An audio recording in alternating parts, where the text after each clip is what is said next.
Everyone shows up with a backpack full of their life's events. Everyone has a journey behind them that they've been through. So our baby boomers, this is where the driving comes in. Everybody's going to get a car. So the baby boomers, well, first off, I gave this presentation to a room full of baby boomers. And I thought when this would pop up that I would start to get eye rolls and everybody would be offended. And then I looked out in the parking lot and there was a bunch of Mini Coopers with peace signs on them. So it fits. All right, Generation X, the forgotten generation. I love that car. I can almost see the mullet flying out of the back of it. I guarantee you there's Coors Light in that trunk. One stereotype that we hear a lot about Generation X is that they are cynical. So if you put these two things together, it helps kind of uncover why that is. So when the Challenger shuttle exploded, the number of lives wasn't terrible by today's standards, unfortunately. But it was the first time that this was covered for 24 hours on television. And what happened as we started investigating into it, we see that NASA was pushing deadlines and corporations were cutting corners to fit budgets. So we saw that companies, the government can lie to us. And for the first time, we saw it covered for 24 hours a day. So yeah, a little bit of skepticism. Millennials, we get a bike because we can't afford cars. Sorry. It was also pointed out that we don't have a pedal on that bike, so we have to walk the bike too. Now you hear a lot of stereotypes about millennials and that we're phone focused and that all we care about is ourselves. Real quick, if you don't mind. All right, everybody say millennials. I'm sorry, it's not my good side. Let's try again. Get this side of the room over here.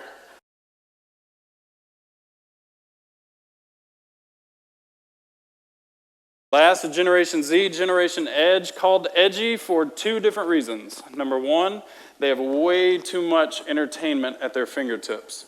So if there was a Generation Z here right now, they'd have a tablet, a laptop, a cell phone, a smartwatch. They'd have all these screens in front of them.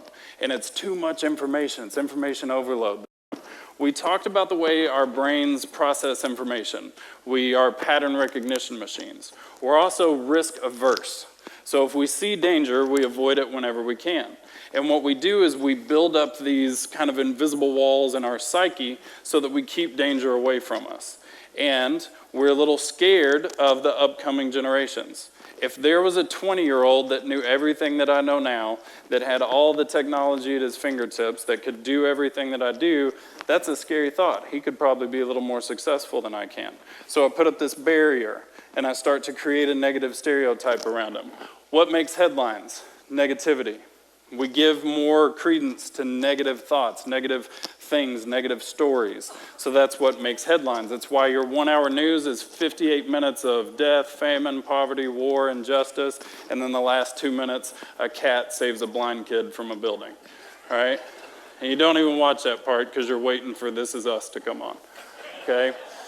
What gets shared on social media? Negativity. Who controls the media? Now, this is not a political question, this is an age question. So think about the path that it takes someone to get to where they are an on-screen personality for primetime news. Okay, they're going to go from radio intern, radio personality, TV intern, TV personality. That process takes a long time. So by the time they're in front of you, they're a little bit older. And what does every older person think about the younger generation? They're screwed, all right? So we give credence to the negativity. We project those negative stereotypes, and then they just continue to cycle. So why do we feel this way? Well, it's simple. It's fear. There are 75-year-olds that are on Snapchat. There are 18-year-olds that knit sweaters.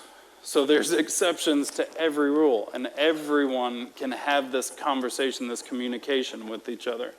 So the truth about the generation gap is that it doesn't exist. And I want you to know that during that time, I asked myself a question, why? All the time. Why me? Why now? Why did God or coincidence or karma allow this to happen to me right now? Why?